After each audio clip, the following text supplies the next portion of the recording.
Mapagpalang hapon po mga ka-agri.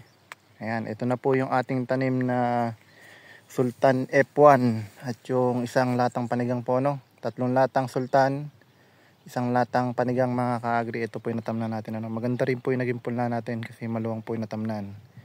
Ayan po, no? Ayan po yung ating Sultan, medyo bumubulas na po mga ka-agri. Maganda po yung naging punla po, no? At marami po tayo naitanim po mga ka-agri. Ayan.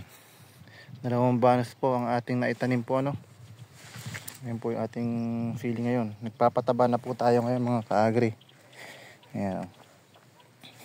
Ganito po kalawang natamnan natin, ano. Baka po ito ay mayroong kalahating hektarya. 3 lata po na Sultan at isang latang panigang mga ka-agri. Ang trabaho po natin ngayong hapon ay nagpapataba po tayo ng ating tanim na sili. Ayan, sana po makahagip po tayo ng magandang presyo mga ka-agri, no? Pagkatapos po nitong mapatabaan at pamatiktikan po mga ka-agri, baka po sa isang araw ay patatabunan po natin puno ng raro para po yung pataba po, no, hindi sumingaw, makain po ng halaman ng ating tanim na sili. Ayan, sana pagpalain po tayo ng Panginoon.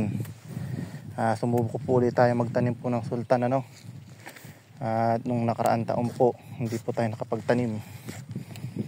Bali 2 taon na po tayo hindi nakakapagtanim po ng siling Sultan. Ngayon na lang po ulit, ano.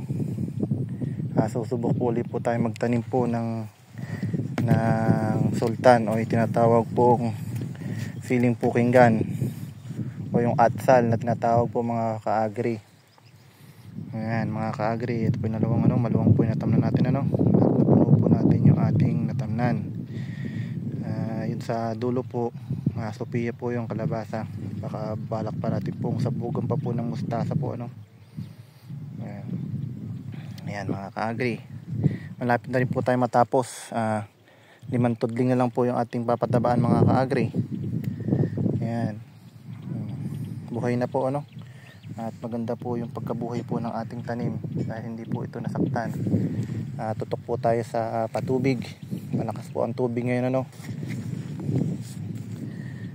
Yun lamang po mga ka-agri, ano. Sana patuloy nyo pong isubscribe yung aking YouTube channel para mas updated po kayo sa mga bago ko pong video yung ginagawa mga ka-agri.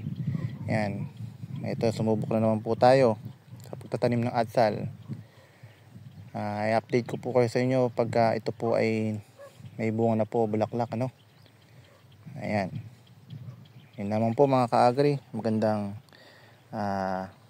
hapon po sa ating lahat and God bless.